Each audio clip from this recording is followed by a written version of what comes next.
Hey, John, you mind doing the secretarial? I don't see, Mark here.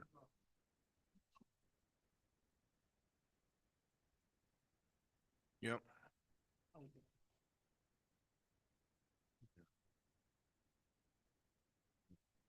All right, 7 o'clock. Ready? Excuse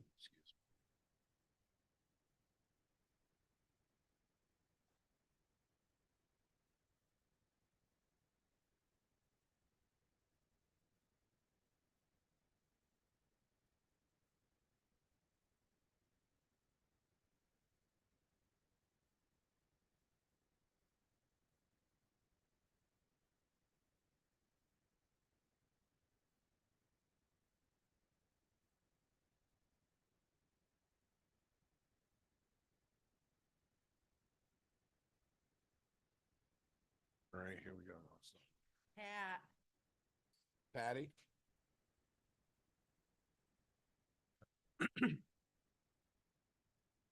Good evening, ladies and gentlemen. Welcome to the North Stonington Planning and Zoning Commission meeting, Thursday, May 9th, 2024 at 7:01 PM.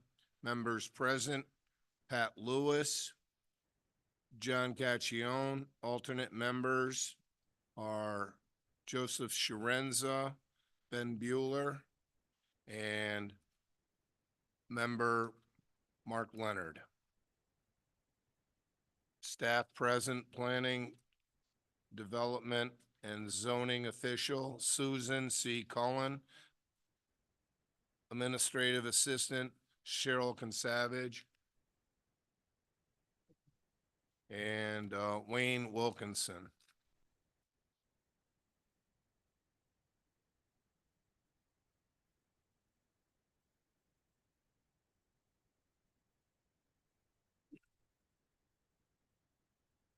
Are there any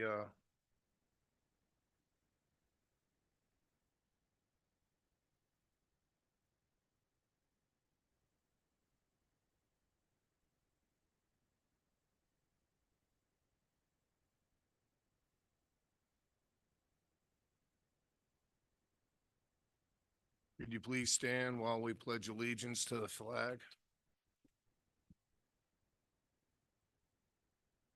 Pledge allegiance to the flag of the United States of America, to the republic, and one nation, under God.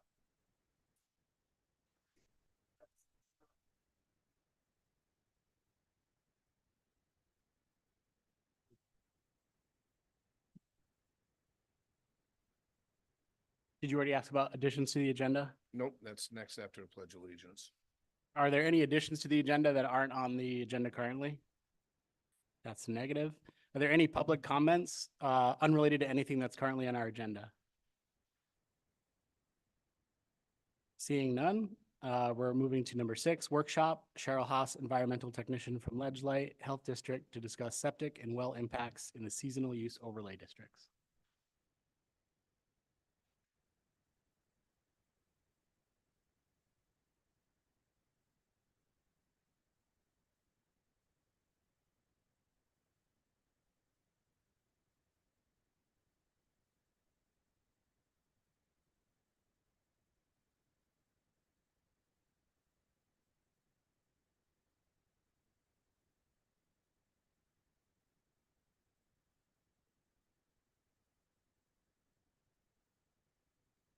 All right, is that better? Can everybody hear me?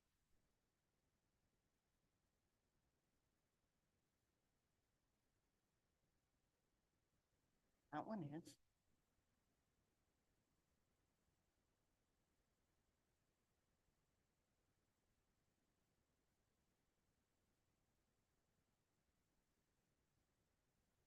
Me too. Well, I'll skip the singing part then, and maybe we'll have enough battery. Is that better? All right, I'll start again. My name is Cheryl Haas. I'm with Ledgelight Health District. I'm the sanitarian one of the sanitarians in our district. There's about 13 of us. I predominantly cover North Stonington. The administrative staff has sort of asked me to come and talk a little bit about the impact for the seasonal overlay and how that would affect you, and more specifically, how it would affect you and what would have to be done with your septic system if in fact you took a seasonal property to a year-round use. I'll also sort of cover some basics of minor additions. And so hopefully we can try to get through that. I will take questions as well. I've tried to make this very specific to North Stonington, including using some recent properties where I have done some year-round conversions, if you will. So I'm just kind of sort of going to go through a little bit of the conversions. This is our basic. The regulation that we are enforcing is called 1913 B100A. It is a public health code. This is what is voted on and by your legislators up in Hartford. It is enforced throughout the state of Connecticut. It is not specific to Ledgely Health District. Ledgely Health District does not have any specific regulations specific to any town. Any specific requirements to septic systems would be done on a local level with your WPCAs or planning and zoning if they wanted something more stringent. They can't lessen the regulations, but they can make them stricter.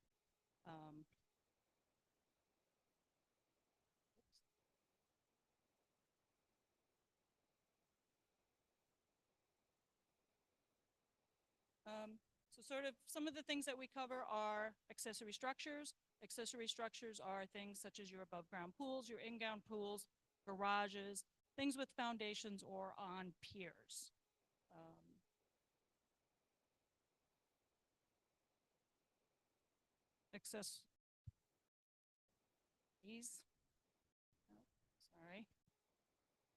These are not accessory structures, meaning they are not supported by some type of foundation and they're easily moved, or they're like 70 or 50 square feet.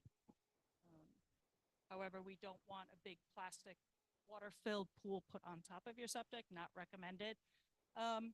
Just going to go through some of the definitions that are sort of what we're going to cover today. One is building conversion, which is basically the act of winterizing a seasonal structure.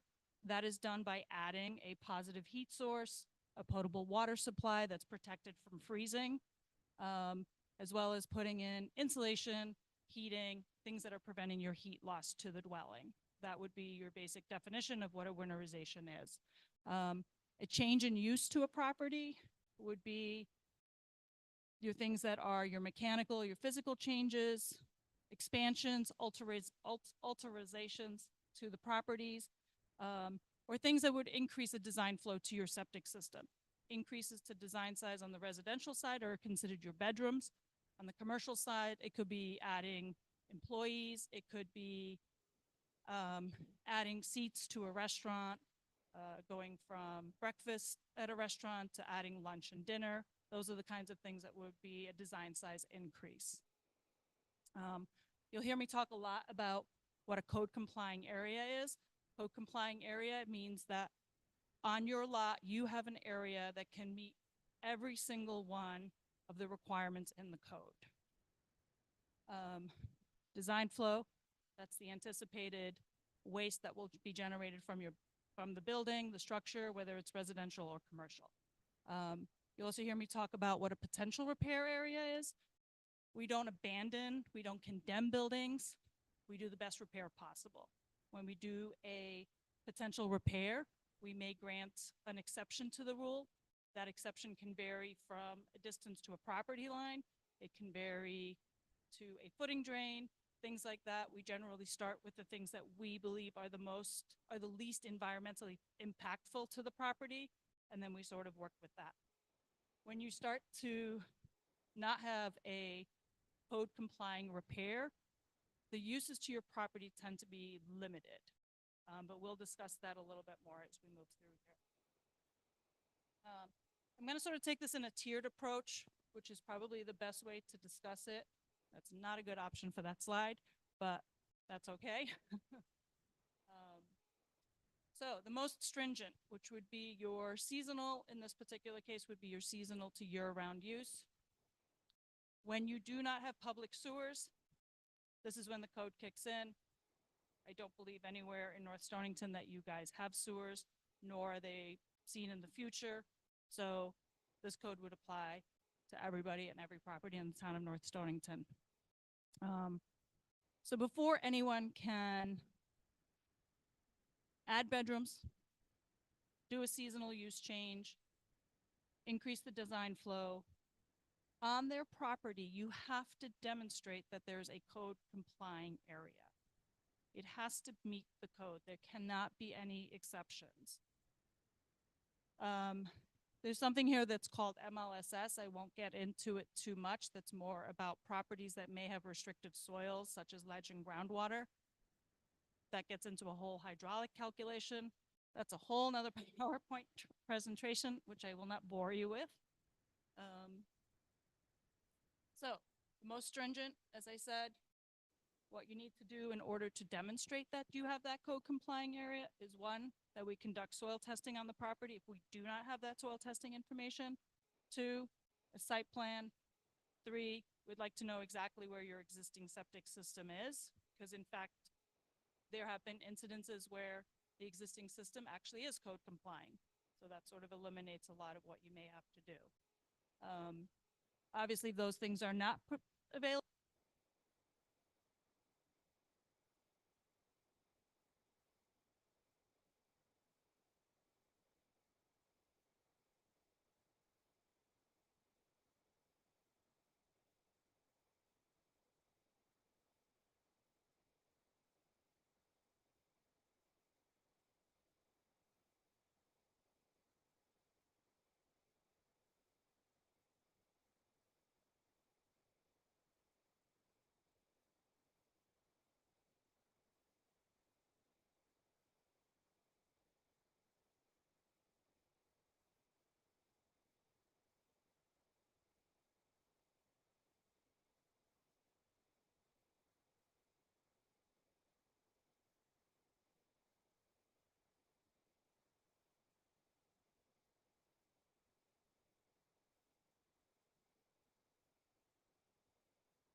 Cheryl, for those of us in the room who live here in North Stonington, almost everyone here would have to, observe that separating distance between their well and their septic system. Can you explain a little bit about, how do you determine that? What are the rules for that?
So the challenge with converting from a seasonal to a year-round from the septic standpoint is just showing an area that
it's only when you're converting and adding additional bedrooms that the calculations have to be done. Okay.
Cheryl, just sorry, just in terms of, the goal for us is over the years, we've had a lot of people in the Lake Districts that have seasonal and they want to switch to full-time, year round. And there's always a lot of red tape and ambiguity around some of those, what those regulations should look like.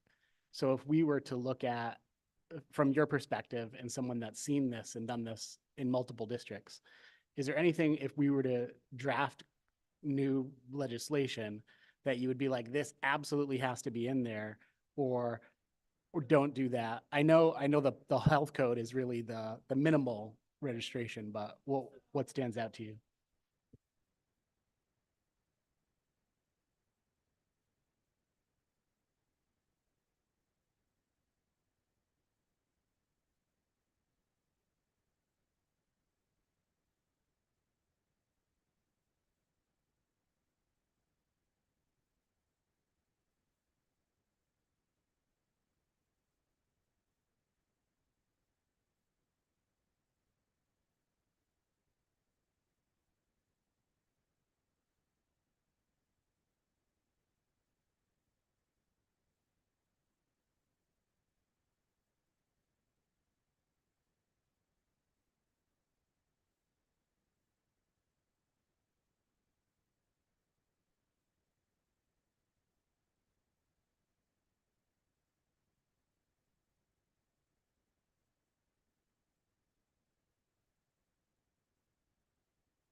So to develop our inventory, is that something we have in our own records, or is that something you have more so?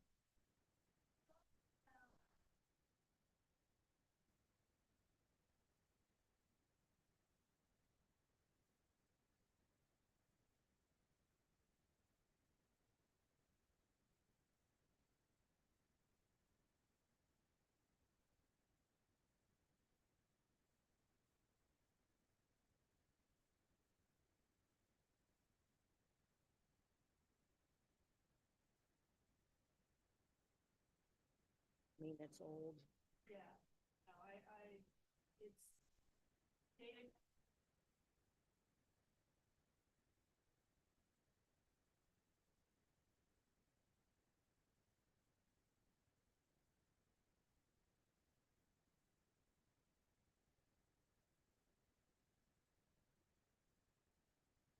by bank.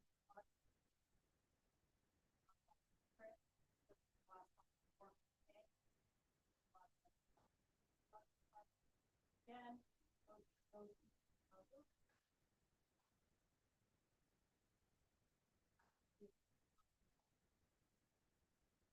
yeah, so it's up here a lot of things along the shoreline. Originally, the whole state of Connecticut consent order after groundwater over time now. That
Item 7 on the agenda, public hearing, text amendment number 24-003, application of Damian Barrett, 153 Stevens Avenue, Suite 8, Mount Vernon, New York, 10550, to amend the zoning regulations section 601.1 to increase the maximum building height in the resort commercial zone to 90 feet from 50 feet. Public hearing scheduled, open on 3/14/24. Applicant requested public hearing open and continued on 4/11. Requested a 21-day extension on 5/9. Commission received on 1/11/24, and public hearing must close on or by 5/9/24. Probably right there, and if we can grab that mic right there, Pat, so they can hear you, because the batteries are dead, it seems to be.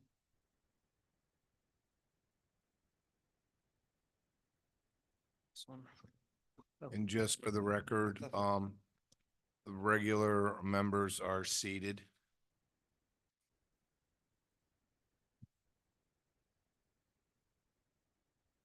Okay, good evening. My name is Guy Schmuel. My tall friend over there is Damian Barrett. We represent Valaris. I want to thank the board and the community for having us here and letting us present this evening. I know it's a little later than we were expecting. I guess you as well, but thank you for your patience. I'm going to keep the presentation pretty short in order to leave plenty of time for questions. So as you can see from the poster boards around the room, we are proposing to develop a water park on a parcel of land that we own on 701 Norwich Westerly Road. It's zoned RC or resort commercial.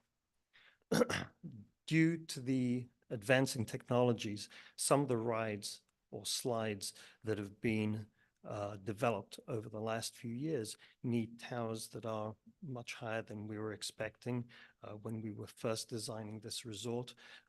Some of the towers that are being built now are 70 to 80 feet high.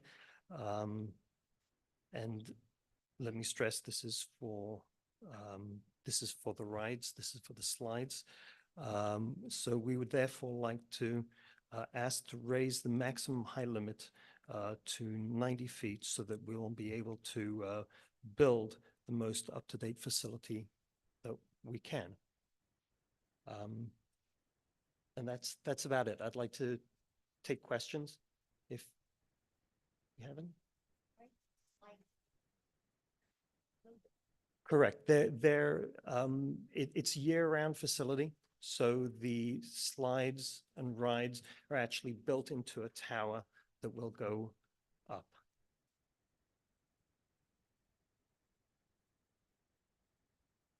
Mr. Barrett, can you just go back a tiny bit?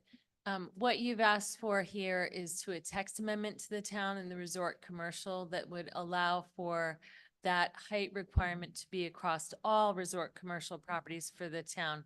So I know that, you know, this is your particular vision for what you're doing, but really what you're asking for isn't specific to this. It's specific to that height requirement versus the zone. So can you speak more specifically about how that works with the zone?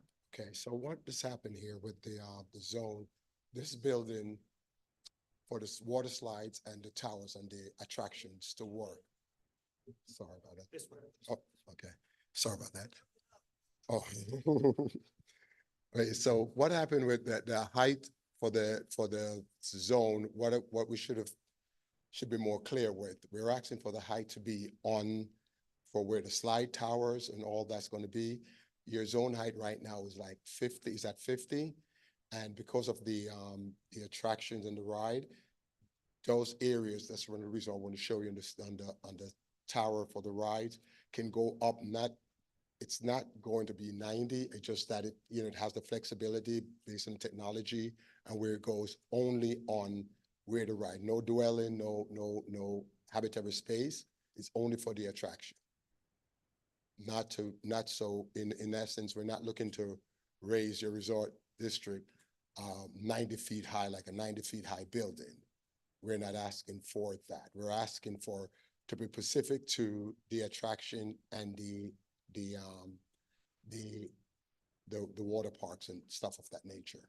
So, Mr. Barrett, if I could just focus you back though, what you've actually applied for here would be a specific amendment to the resort commercial and that height requirement would be changing across every parcel of that resort commercial district. So it isn't specific to this piece. It isn't specific to your plan.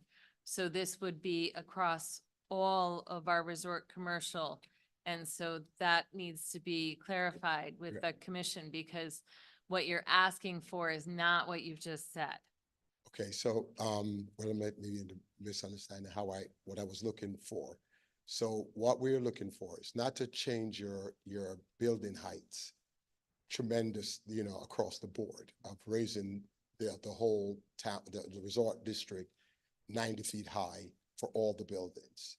We want this to be specific to if in the resort community area, if you're building, with entertainment and what was the vision of creating this zone was for resort entertainment area of the town of North Stonington.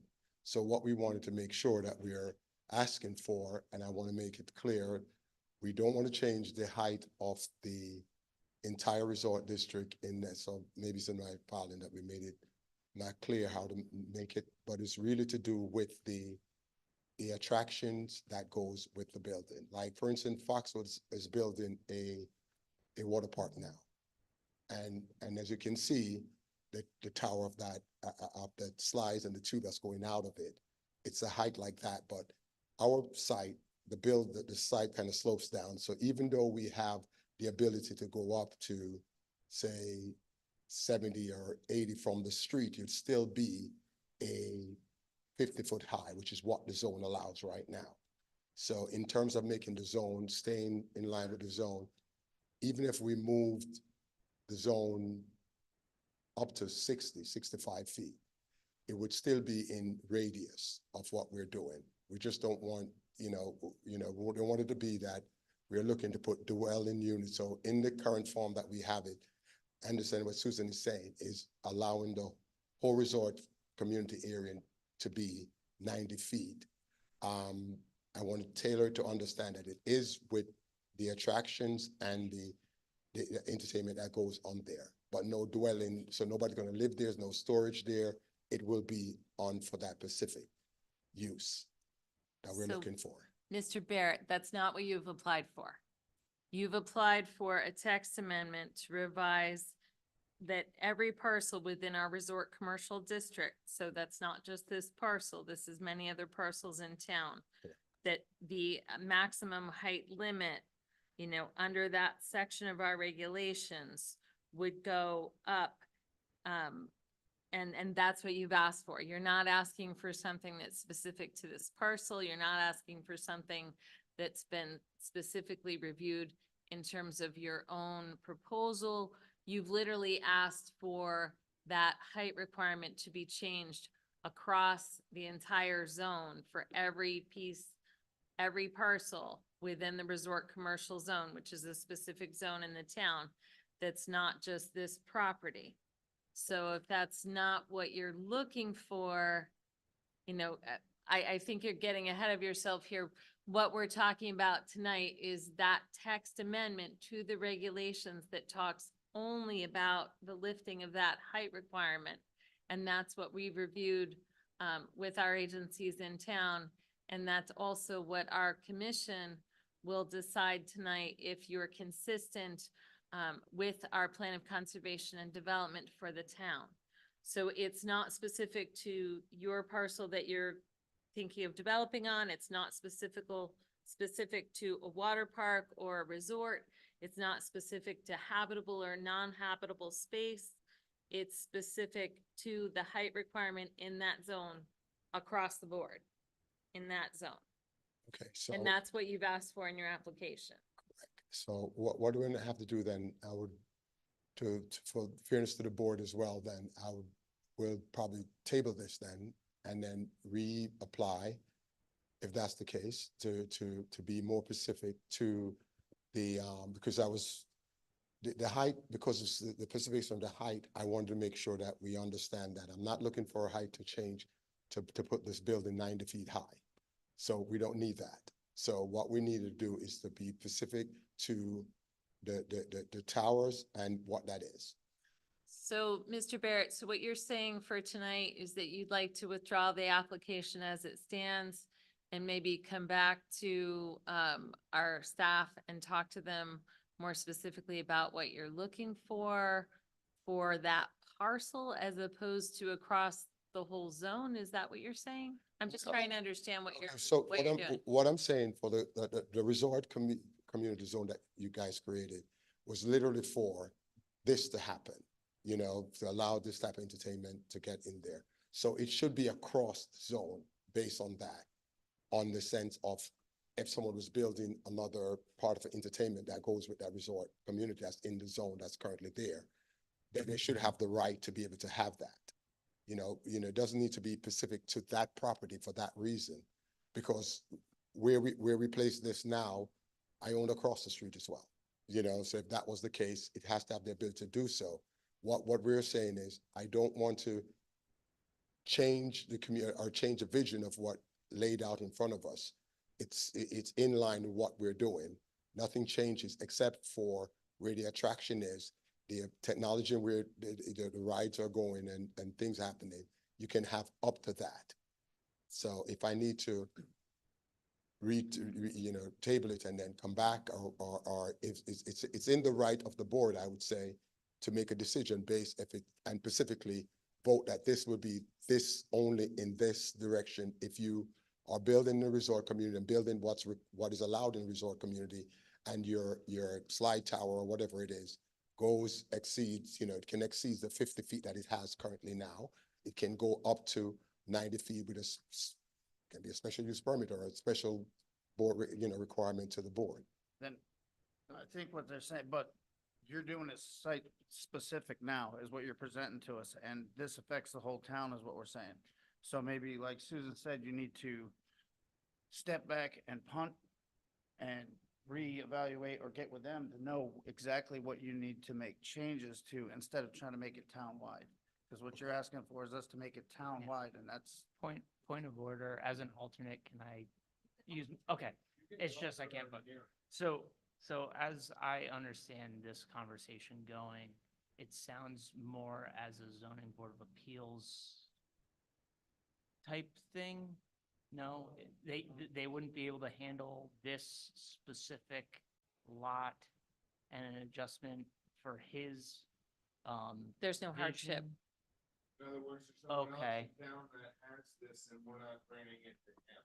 Okay, That's when you go to the zoning board of appeals.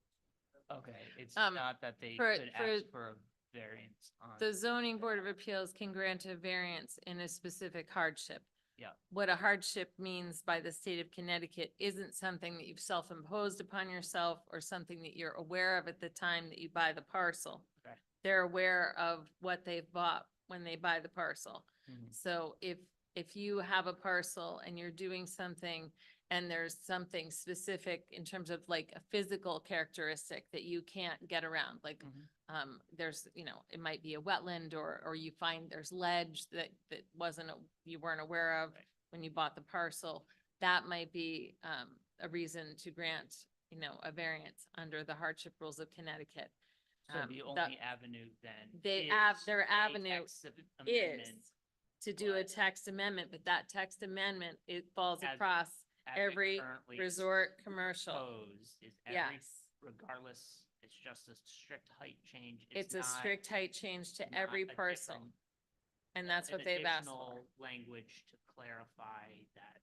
No. Okay. It would go across every parcel in the resort commercial zone.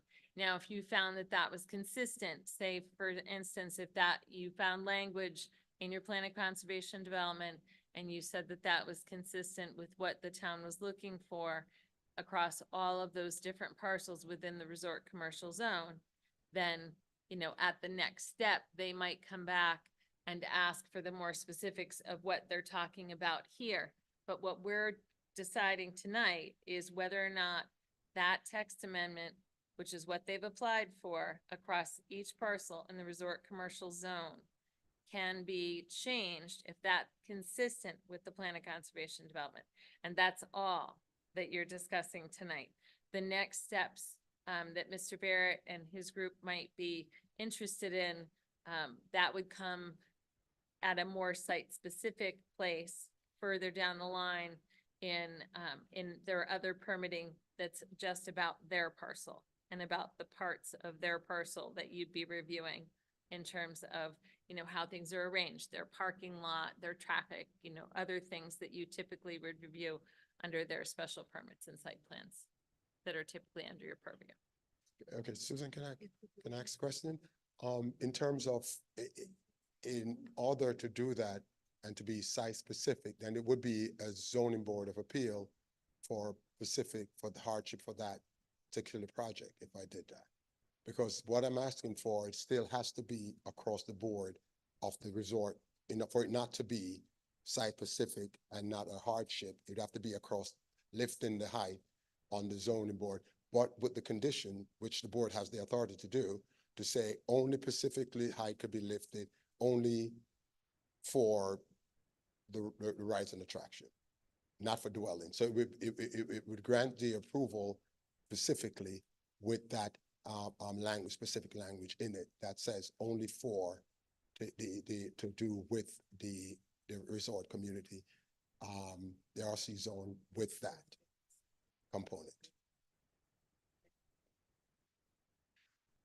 Mr. Barrett, can you talk a little bit about, you said a couple of things along the way about the buildings that you're planning to build aren't above the 50 feet, that you were talking about this tower. And so is it the tower specifically that's driving that height that you're talking about? Is that what's, can you maybe talk, explain a little bit Exactly. about So that? the tower of the slide, can I walk over a little bit to, it's kind of, so those are the slide towers right there. So that section that comes up, it needs to be at a certain height to get the ride, the velocity of the ride to down the other side, guy, on the other one, on the other slide, yes. So see, the whole tower, that's a tower structure. So we need to be able to allow that corner. So if we, oh, it came across. So it came across just the tower area that goes up, it's gonna go up, can go up to that. It probably never really hit 90 feet. It probably will more likely be like 70, 75. But we just asked just to make sure we kind of covered anything and keep it specific for that. Because if we move the zone and move the whole resort community, we're moving the whole thing. As you said, Mr. Barrett, here, we have a vision to do something, but somebody else come with their other piece and decide to build 90 feet high. It's not, I don't think it's what the town wants or the board wants. So I wouldn't ask for that. But if the board can do, it specifically said, we can move it across the whole resort community board because it makes sense. However, specifically for rides and attraction, no dwelling units. And that covers everything. So that nobody get a 90-foot run out of here saying nobody can build 90-foot in resort community, because that's not the case. Okay, Mr. Barrett, so tonight, these slides that you're showing, none of those were within your package of your application. You haven't discussed any of that with us in advance. So that's part of why we're trying to, drill down on what you're actually looking for here. Because what you asked for in the application was a general text amendment that was just about height, just about the resort commercial zone with no other specifics as to why.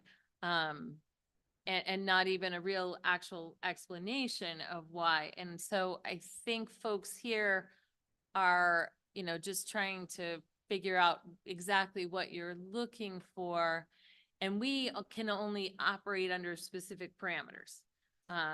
We have to look at what's consistent with our regulations as they exist. We have to see what's existing, what's consistent with our long-term plan. So after tonight, you would have to grant an extension to go on.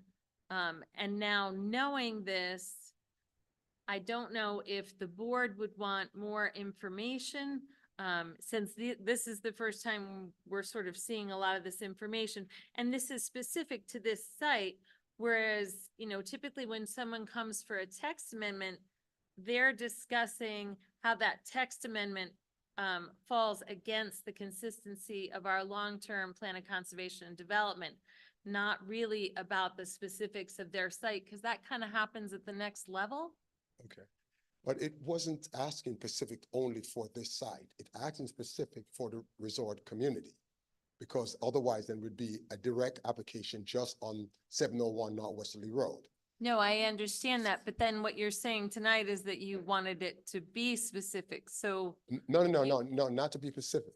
To be specific in the whole entire resort community, this particular thing will be only to, just use a number, to the 90 feet high, but only specifically to rise and attraction for the community. So the board has the authority based on what it's looking at. Is the board has the authority to say, if this is what the resort community's plan, this is a plan in the overall plan for the resort community. So it was specifically designed to have an indoor water park. What it's going to do, everything to the detail it's there. Only thing that it has a 50 feet high max height on the building. We're saying that if the building can go up to, the board can say not 90 feet, it can say it's only up to 70 feet or 65 feet. And it would be only on that side. It would just cover it. It wouldn't be specific to that site. It's going to be specific to the resort community, which allow an indoor water park, and specifically wrote in your legislation that way.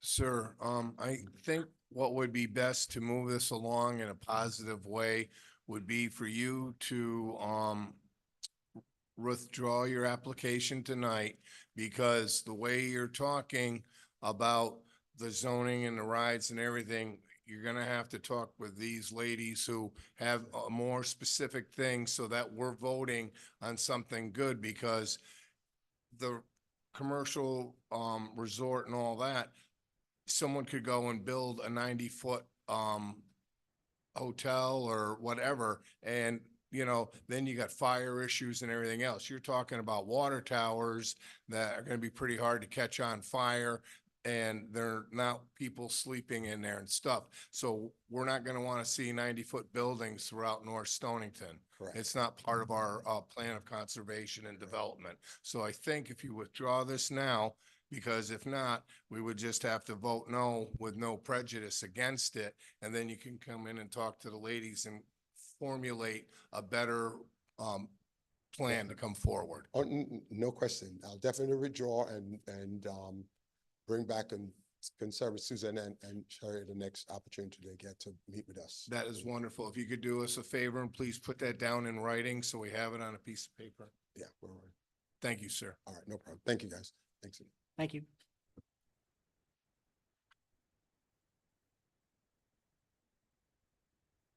Section 9, planning issues and discussion.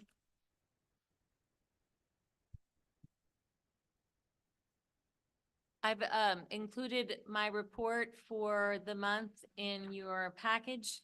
So if you have anything specific, I'd be happy to talk to you about that. We do have a couple of enforcement actions underway as well. So far, people have been pretty, pretty good about responding to our requests and to our inquiries. So that's helpful and useful. And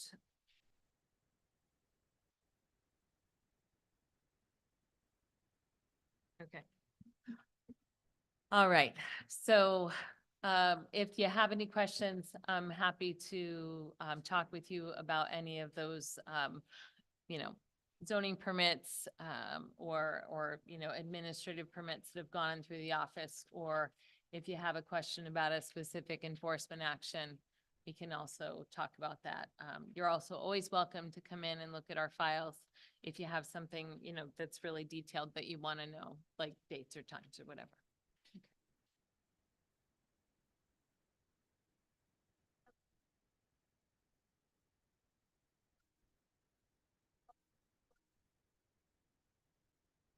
They've withdrawn their application.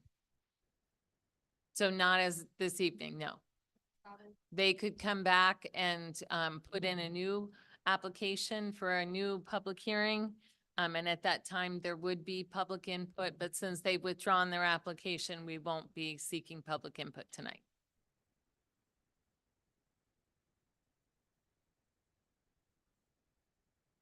There's no questions on the ZEO activity report. 11 is new applications. I've got a question on the POCD. Hold, yeah. When do we expect it to be approved, and can we all get a copy when it's approved? I'm sorry, I missed that. On the POCD. Can you say that it's again? been submitted to the state. Well, what's the time frame you expect it to be approved or whatever they do to it? And then once it is, can we all get a copy? They've acknowledged to us that they've received it at the state, and that we held the public hearing, in the 90-day time period that we had promised, for our extension. We don't have, the printer quotes yet to tell you. It's going to be pretty expensive to have it printed, so we're looking for the, of course, the least costly way to do that for you.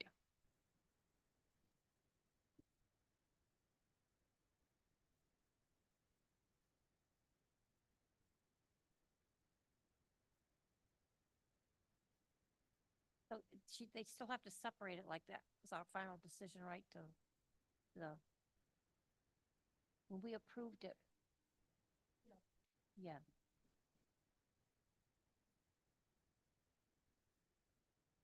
Yeah. That's a Yeah. separate document. There's a document for the plan itself, There are multiple appendices, there are multiple maps, and there also are the goals and objectives section that's a separate piece, and those were given to us each as a separate document. Some of them are quite large too, so getting them across in terms of a transfer is a little complicated. So we're working on it. Oh, no, we're planning to print you each a copy. We just don't have them yet. You know what? And I if we would do it in the probably- office, it's gonna cost a lot more than if we do it I might at a actually printer. just print the.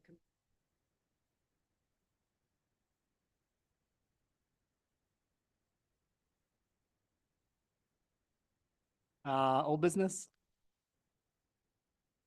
New business? Review minutes from 4/11. Any changes, questions, concerns? Sorry, I don't know if it's old business, but we had discussed taping. Is there any progress? I believe it's live right now. Oh, we are, okay. Yes. One point of order is to make sure, as we're doing now, that and then I guess today was a little different because it's a workshop and it's our first day, but making sure people are speaking into the microphones, just so it's picked up. It's a good call. Oh, and probably adding the link to the agenda if people want to watch it, or, We did have the link for ourselves to be able to upload it to YouTube, but we could do that in the future. The problem is if we add the link to the agenda, I'm afraid people will think it's a hybrid meeting, which wasn't what we were supporting. We had approved a recorded meeting to be played back, so that's Yep. the assumption we were operating under. that makes sense. So Okay. Yeah, maybe, it was a little more complicated tonight with multiple presentations and people, Day but one. we'll I get it. better at it. Yeah, no, it's great. so maybe rather than have the link included on the agenda, have it included on the minutes?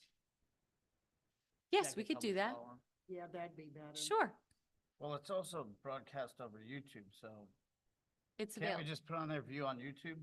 Because Yeah, if they're seeing because- it at the same time, you know what I mean, then they don't, because there's no link. If you put the link on, people are gonna try to enter the Zoom meeting instead of going right to the YouTube channel and watching it. It would be easier for them to just put live on YouTube. They go in and they find Live North on Stonington's the channel and they can see it. channel.